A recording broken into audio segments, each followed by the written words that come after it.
You know, we were doing the Sea of Patriarchy series, and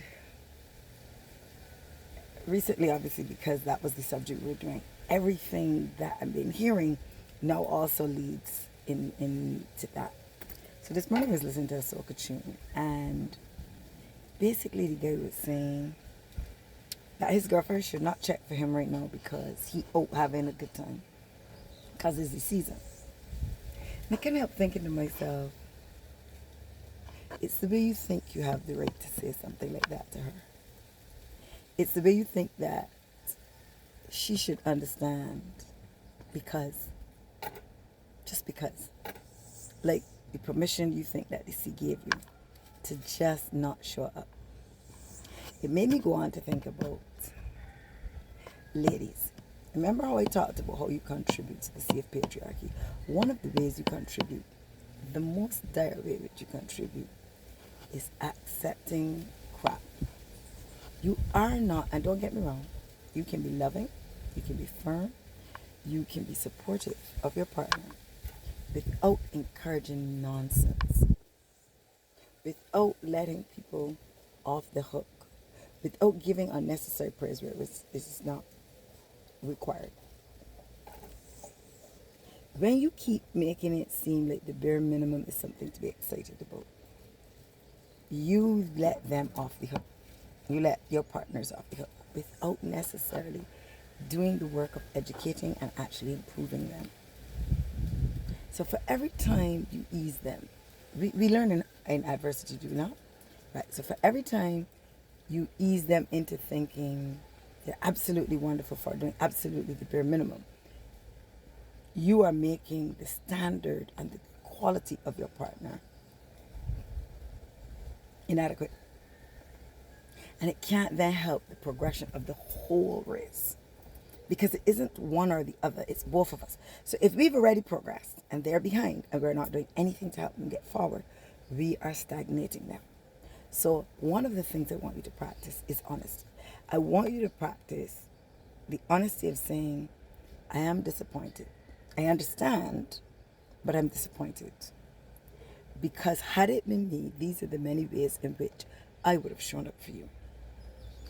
I understand, but this is the new standard. And from every time, make it a question. Would you have appreciated if I had done this for you? How would you feel if I cut back and did just this for you and none of the other multiple things I do for you? The fact that when you catch them projecting, you don't bring to their attention, and you are projecting. You are projecting an insecurity you have onto me. Because I've made an analysis of myself and that does not follow. And so owning only the parts of an argument that are yours, only the parts of criticism that are truly yours.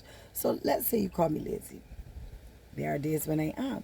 But as a general rule, my version of lazy, does it carry more load than yours? And are you being kind or positive or motivational by criticizing me? Did you ask, why am I lazy right now? What has caused the drop in my delivery? Because that might, within itself, explain a whole lot of other stuff. Like burnout, like fatigue, like repeated conversations being ignored, dismissed, or unvalidated. Understand, I don't know if unvalidated is a word, but you get the basic idea. We could correct the grammar there. The point I'm making is, for every time that you accept lack, you create a problem. For every time you act like he's oh so wonderful for being human. So if you don't celebrate, this is the rule of thumb I want you to go with. If you are not celebrating every time you do something, you're not celebrating every time he does. So for example, if you sweep the house and cook dinner, hey, then that requires a celebration. If he sweeps the house and cooks dinner, that requires a celebration. But only if you were to get to you. If you pick up the clothes that you wash without you telling me, that gets a thank you, but not a celebration. Unless you celebrate when you pick up the clothes after you wash them. Understand my point? Like, let's be fair, mostly to ourselves. Start there. And not to self. If I don't, nobody compliments you when you have the kids all freaking day long. Hon, you are awesome. What kind of superhero are you to put up with your own kids all day long? So then when he does it, it can't get a celebration either because he didn't celebrate yours. This is not to be mean. This is to point out what our real lives are. I'm not asking men to carry our loads. I'm asking, though, for you to understand the layers of difference in our roles and give due where it's needed. You might be taking my role for granted. And what I'm asking is, we not take our roles for granted. I not take my own role for granted.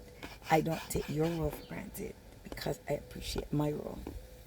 And I have, like I said, if we're celebrating one, we're celebrating both.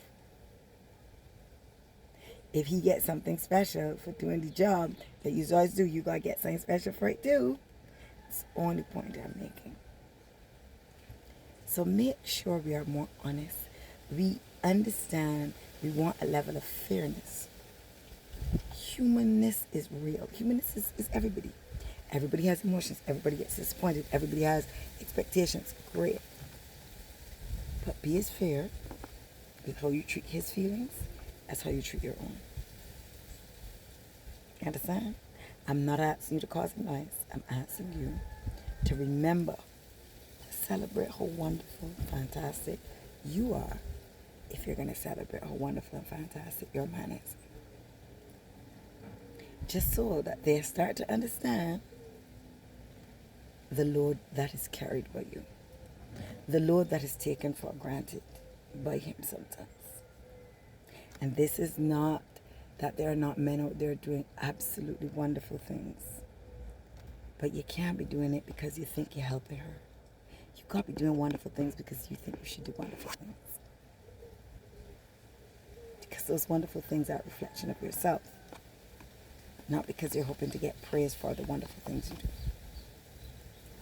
Don't do it from a place of praise. Do it from a place of, this is what adulting involves. Somebody needed to do it. I have taken on the role. I'm not helping her. I'm not doing a favor for her. I am helping me because I deserve help. I deserve to give me the best of myself. I deserve to show up in the best possible light. And so, the honest today is going to be, women, if you're going to celebrate one, you got to celebrate both. Simple rule. 2, you're going to be honest. Honesty helps. Thank them for the part they did do, yes, if you want to, but express the part you're disappointed with so that they understand where the bar has leveled up and how you need them to level up to your level. Understand that? Good. Number 3, men. You are never showing up to make her happy. You are doing it to make you happy and to grow into loving and appreciating how much ability you have. Has nothing to do with her.